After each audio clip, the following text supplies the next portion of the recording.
네, 뉴욕 증시가 어제 네덜란드 장비업체 ASML의 부진한 실적에 제동이 걸렸지만 그동안 강한 상승세를 보여왔죠. 경기 상황도 성장률이 둔화하는 연착륙보다는 성장세가 지속하는 노랜딩 시나리오까지 나오고 있습니다. 하지만 국내 증시는 전혀 힘을 쓰지 못하고 있죠. 경제 동향과 증시 향방, 업라이즈의 빈센트 MFO 총괄 모시고 얘기 들어보겠습니다. MFO 어서 오십시오. 반갑습니다. 네. 안녕하십니까? 네, 우리 빈센트라고 부르네요. 업라이즈가 이게 금융 스타트업입니까? 네, 저희 업라이즈는 금융 스타트업이고요. 네. 저는 그 안에서 멀티 패밀리 오피스라고 자산가들의 PB 서비스를 제공하고 있습니다. 아, 그렇군요. 우리가 이제 증시로 조금 가면 뉴욕 증시 정말 강한 탄력을 보여왔습니다. 어제는 이제 ASML 실적 때문에 부진했는데 이 반도체 때문인데 반도체 상황, 뭐 한때 반도체 겨울론도 나왔습니다만 혹시 뭐 진짜 겨울이 올까? 그런 걱정 다시 해야 될까요? 그러니까 모건 스탠리가 한 3년 전이었을 거예요. Winter's Coming. 그러니까 반도체의 겨울이 시작됐다라는 보고서 이후에 당시만 하더라도 반도체에 대한 기대가 높았었기 때문에 실제로 너무나 보고서가 일찍 꺾는 거 아닌가라는 우려감이 있었는데 네. 자, 3년이 지난 지금 시점에서 보면 모건 스탠리의 어쨌든 예상이 적중까지는 아니지만 대부분 맞아가는 듯한 모습이 보인다라는 것에서 예. 반도체 그러면 우리 한국의 대표 수출 효자 종목이자 우리 주식시장을 이끄는 모멘텀이기 때문에 네. 이런 모건 스탠리의 어쨌든 반도체의 업황 자체가 부진하다, 불안하다라는 이런 메시지는 우리 투자자 입장에서는 결코 뭐 달갑진 않죠. 네. 뭐 일각에서는 반도체의 겨울이 아니라 저희가 삼성전자 얘기를 했지만 삼성전자의 겨울일 뿐이다. 반도체는 인공지능 수요 때문에 네. 계속 잘 될 거다. 삼성전자 겨울을 왜 반도체 겨울이라고 하느냐라는 지적도 있어요. 네네. 말씀 주셨던 것에 사실 뼈가 있는데요. 네. 과거에 반도체 그러면 고유명사격으로 삼성전자를 우리가 얘기했었죠. 예. 근데 이제는 반도체와 삼성전자를 달리 본다라는 것은 뭐 초격자의 지위가 뭐 뒤에도 말씀드리겠지만 네. 삼성전자가 그동안 글로벌리 포지셔닝 할 수 있었던 가장 큰 이유는 초격자에 대한 지위가 유지되었기 때문인데 초격차 기술. 그렇죠. 네. 이 작은 격차에도 계속해서 압도적인 지위를 가져갔었던 삼성전자 이 비즈니스 라인업 자체가 뭐 아시는 것처럼 최근 들어서 뭐 흔들흔들 하고 있다라고 할 수 있겠습니다. 그러네요. 뭐 씁쓸합니다. 삼성전자 얘기하면 뉴욕 증시로 돌아가면 어제는 조금 하락했습니다만 뭐 사실 뉴욕 증시 연일 사상 최고치를 경신하고 있습니다. 뭐 그런 전망을 했다 그래요. 야후 파이낸스가 지금 이 화랑장 강세장이 2년을 맞았는데 추가로 더 계속 강세장이 이어질 것이다. 화랑장 뭐 2.0이 가능할 것이다. 이렇게까지 낙관해도 될까요? 뭐 전망이라는 것은 네. 혹자는 긍정적인 전망을 하시는 분이 있고 네. 또 혹자는 긍정적인 전망이 있을 때 또 비관론적인 전망이 무럭무럭 자라거든요. 예. 자, 실물 경제를 보는 저희 입장에서 본다면 두 가지의 필요 조건들을 좀 다듬어 볼 필요가 있어 보입니다. 뭡니까? 두 가지? 첫 번째는 역시 경제는 주가는 펀더멘털이죠.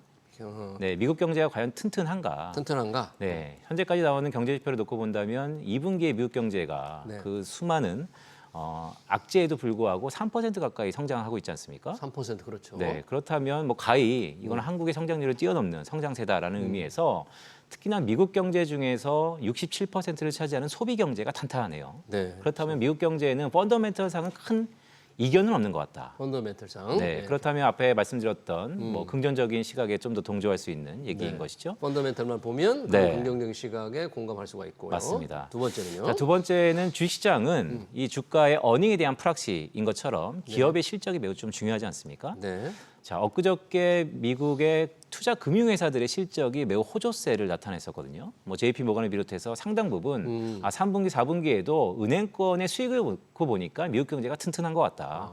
대출 수요도 여전히 잘 워킹하고 있고 전혀 의심의 여지가 없다라고 했는데 간밤에 나왔던 이 반도체 실적주에 대한 그러니까요. 네, 스킴은 상당 부분 우려 섞인 부분도 있어 보입니다. 결론적으로 말씀드리면 실물 경제를 놓고 봤을 때 미국 경제의 튼튼한 우상향 추세는 이어질 것 같다. 다만 미국의 3분기의 실적 시즌이 금융 쪽은 좋고 반도체 쪽은 이전보다 살짝 슬로우 다운하는 모습을 놓고 본다면 아무래도 하반기로 가면 갈수록 전반적인 다 좋다라는 의미보다는 철저히 양극화되고 양분화될 것 같다. 양극화되고 생각을 양분화될 갖고 것 같다. 있습니다. 그런 거죠. 지금 미국 경제 상황을 좀 언급을 해주시면서 성장률이 2분기에 3%니까 굉장히 성장세가 그 정도면 강한 성장세가 유지된다. 그래서 뭐 경제가 이렇게 내려오지 않는다. 네. 뭐 착륙을 하지 않는다 이거죠. 그러니까 노 맞습니다. 랜딩이라는 표현인데 네. 이게 뭐 그 정도 계속 갈 수 있을까요? 고용 상황이라든지 네. 뭐 좀 지나봐야 확인되겠습니다만 어떻게 네. 우리가 예상을 할 수 있을까요? 네, 말씀 주셨던 것처럼 한 6개월 전의 전망과 1년 전의 전망이 지금과 좀 다른 것 같습니다. 불과 6개월 전만 하더라도 미국이 경기 침체, 리세션에 들어갈 확률이 매우 높아졌다.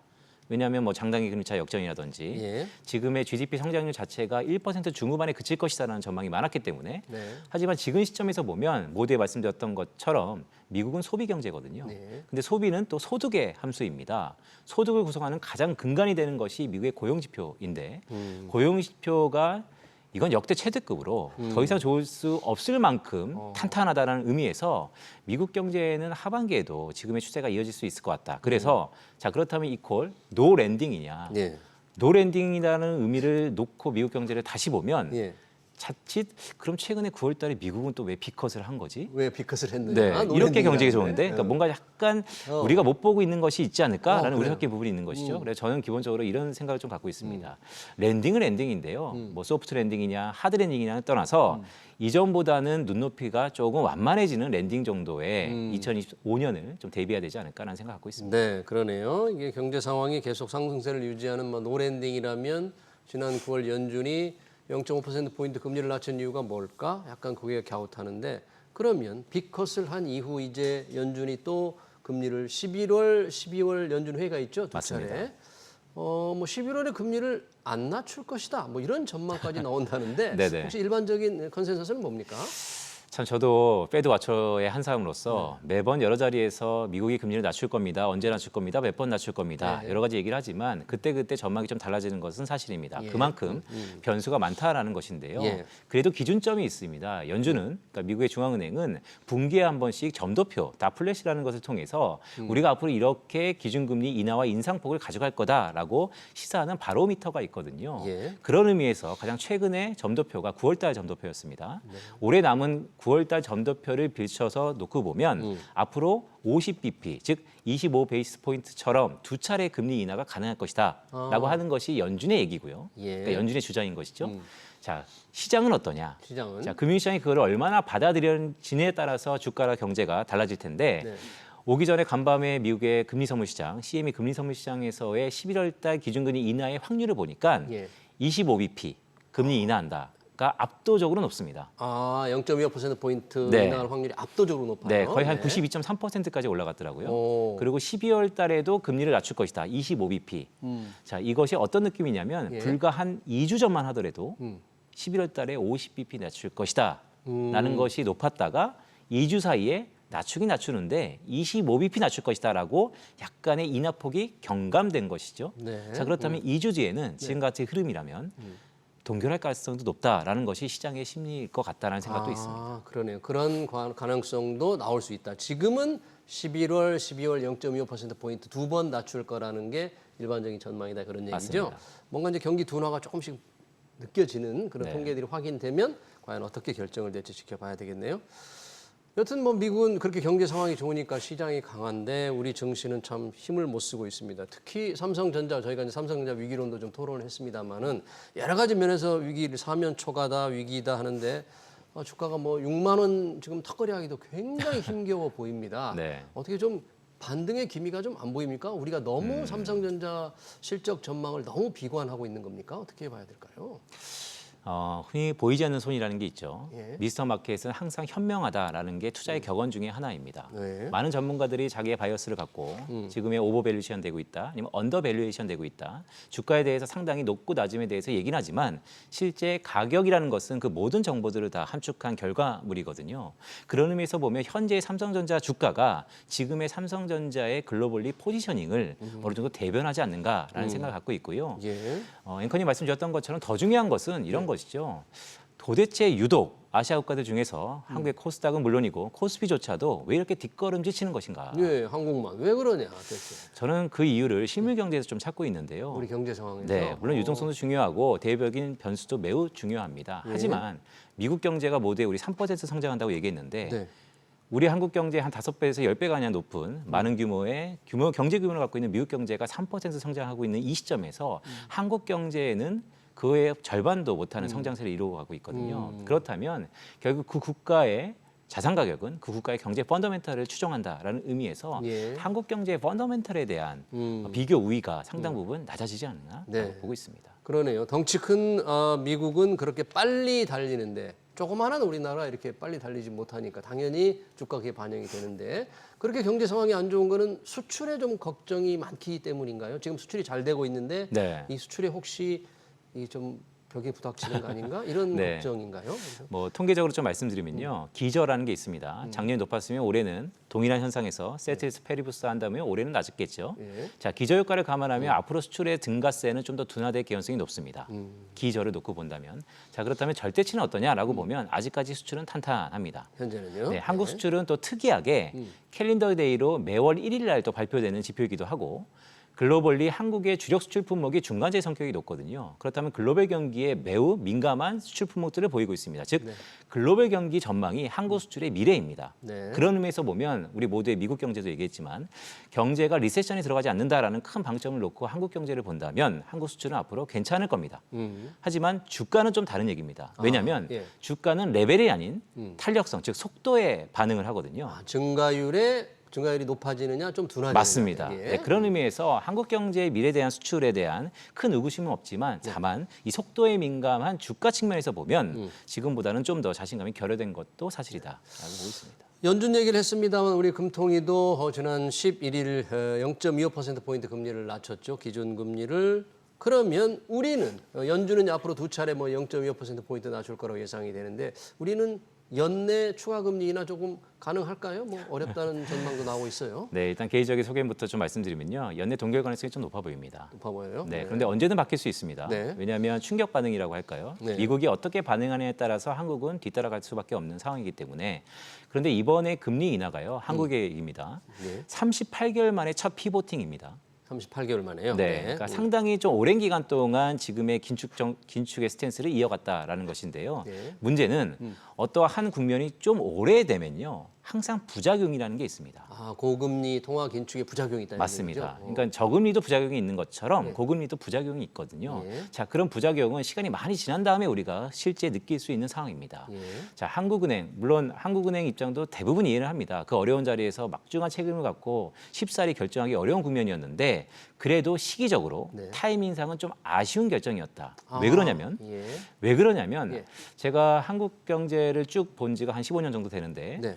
한국은행이 주요 선진 중앙은행, 특히 미국보다도 먼저 기준금리를 올렸던 것은 이번이 참 이례적이었습니다. 우리가 먼저 올린 거? 맞습니다. 네. 그만큼 골든타임이 있었다라는 것이거든요. 그런데 이번에 인하는 좀 늦게 했고 인하 폭도 좀 줄었잖아요. 예. 그런 의미에서 보면 우리의 운신의 폭을 우리 스스로가 조금 자충수를 두지 않았는가라는 개인적인 생각도 갖고 그러니까 있습니다. 조금 금리 인하가 조금 더 서둘렀어야 한다 이런 얘기시네요. 저는 좀 그렇게 보고 있습니다. 근데 한국은행에서는 부동산 때문에 참 걱정을 많이 한 것 같아요. 그래서 부동산 시장이 워낙에 네. 오르던 때였으니까 네. 금리를 낮췄다가 다시 부동산 불쏘시개 역할을 하는가 그런 걱정을 이창용 하는 총재가 하던데 나름 고민은 좀 있었겠죠. 매우 중요한 말씀이신데요. 요즘처럼 참 혼탁하잖아요. 혼탁할 때는 저 개인적인 소견입니다. 네. 초심으로 돌아가야 되지 않을까라고 봅니다. 한국은행의 목표는 물가의 안정입니다. 그렇죠. 물론 물가 안정 이면에 가계부채, 부동산, 투자 심리, 금융상황 다 중요합니다. 하지만 주택은 국토부에 맡기고요. 교육은 교육부한테 맡기고요. 한국은행 본연의 책임, 본연의 권위에 좀 더 집중하는 것이 어떻게 보면 어우러져가는 지금의 정책 폴리시 입장에서 좀 중요하지 않을까라고 보고 그러네요. 있습니다. 이제 본업에 충실해야 된다. 그런 면에서 금리 인하가 조금 빨랐으면 좋겠다. 금리와 늘 관계되는 게 이 원달러 환율입니다. 네. 요즘 갑자기 원달러 환율이 오르는 것 같아요. 맞습니다. 미국도 비컷을 했으니까 달러 값이 좀 떨어져야 될 것 같은데 중동 전쟁 때문인지 왜 이렇게 환율이 지금 원달러 환율이 지금 1,360원대까지 올랐습니다. 왜 그럴까요? 네, 장중에는 66원까지 터치하고 내려왔죠. 9월 FOMC가 비컷을 하고 난 다음에 시장 전문가들이 이제는 달러는 약해진다. 오히려 그렇죠. 네, 약해진다. 전망이 금리를 낮추니까. 네, 달러 원은 1,200원 선으로도 들어갈 것이다. 네. 근데 불과 몇 주 안 지났는데 한 6, 70원이 올라 버렸습니다. 예. 자, 환율 전망을 매번 하는 저희 입장에서도 환율이 참 아트 같아요. 어렵습니다. 근데 어렵다. 예. 오늘 이런 얘기를 좀 드리고 싶은데 예. 달러는요. 스마일이라는 게 있습니다. 달러 스마일 전략. 스마일? 네. 그게 뭡니까? 그러니까 이제 웃는 것처럼 달러는 양 끝에 있을 때 가장 강한데요. 예. 한쪽은 미국 경제가 매우 탄탄할 때 강합니다. 아, 지금 미국 경제가 탄탄하죠. 탄탄하다 이거죠. 네. 네. 아니면 전 세계가 망할 것 같은 리세션에 대한 우려가 있으면 안전선으로 더 강합니다. 안전자산으로 네, 지금의 네. 중동에 대한 리스크인 것이죠. 중동 리스크 때문에. 네, 그래서 이 두 가지 국면을 갖고 있을 때는 달러는 항상 강합니다. 딱 지금이 그거네요. 그래서 저는 달러 강세가 올해 연말까지 좀 이어지지 않을까. 연말까지 이어질 거라. 그렇게 보고 지금 1,360원인데 이 네. 정도 수준이 좀 계속될 가능성이 높다 이런 얘기예요. 뉴 노멀이라는 얘기를 많이 하죠. 달러원이 1,300원 선은 저는 미디엄 값으로, 에버리지가 아닙니다. 미디엄 값으로 되게 중요한 레벨대라고 보고 있고요. 예. 현재 상황에서 베팅을 하자면 아래쪽으로 볼 것이냐 위쪽으로 볼 것이냐를 놓고 봤을 때 저는 여전히 위쪽의 가능성이 좀 높지 않을까라고 보고 있습니다. 연준이 추가로 금리를 지금 두 차례 내릴 거라는 전망이 있음에도 불구하고 맞습니다. 원달러 환율은 상당히 그 강세를 보일 것이다. 달러 환율은 약세, 그다음에 달러는 강세. 그렇죠. 네네. 달러는 강세. 그러니까 원달러 환율이 원화 가치가 이제 떨어질 것이다 그런 얘기네요.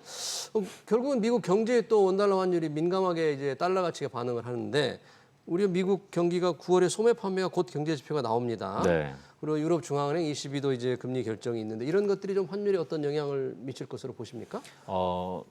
약간 복잡한데 좀 간단히 말씀드리면 달러 인덱스라는 게 있습니다. 그러니까 네. 달러 가치를 인덱스화, 지수화한 것인데요. 그것은 주요 선진 6개국 통화들의 가중치입니다. 근데 대부분 80%가 유럽 통화입니다. 유럽 국가들이 달러를 결정합니다. 예. 그런데 아시아 국가들이 반응하는 달러는요. 네. 좀 더 많은 국가들이 달러의 지위를 결정하거든요. 예. 그런 의미에서 최근에 달러는 강한데 예. 무역 엔화, 위안화, 원화 약간 좀 다르다라는 느낌이 그래서 나오는 것입니다. 그런 의미에서 보면 앞으로 달러 환율의 향방은 위안화의 향방과 매우 좀 비슷할 가능성이 높다라고 보고 있고요. 위안화와 네, 뭐 체력적으로도 그렇고 항상 위안화의 프락시 대리변수 통화로서 원화가 거론되니까요. 예. 따라서 말씀드렸던 것처럼 뭐 굵직굵직한 경제 지표들이 나옵니다. 네. 미국의 소비 경제에서 가장 중요한 네. 9월달 소매 판매 아니면 더 나아가서 ECB의 경제 정책 네. 매우 중요하지만 네. 그런 것들보다도 오히려 최근 시점에서 우리 달러 환율의 영향력, 설명력이 높은 것은 위안화 환율의 향방이 되지 않을까라고 보고 있고 그러니까 우리 돈값, 우리 원달러 환율은 맞습니다. 위안화 같이 많이 영향을 받는다 이거죠. 맞습니다. 그런 의미에서 보면 저는 위안화도 지금보다는 좀 더 약세 압력이 좀 높아지지 않을까라고 개인적으로 보고 있습니다. 그래서 원화 가치도 약세 압력. 그래서 원달러 환율이 오르는 달러가 강세, 달러에 비해서 원화 가치가 떨어지는 상황으로 예상을 했군요. 네, 잘 알겠습니다. 최근 증시 동향, 외환시장 전망까지 잘 들었습니다. 지금까지 빈센트 업라이즈 MFO 총괄이었습니다. 고맙습니다. 고맙습니다. 네.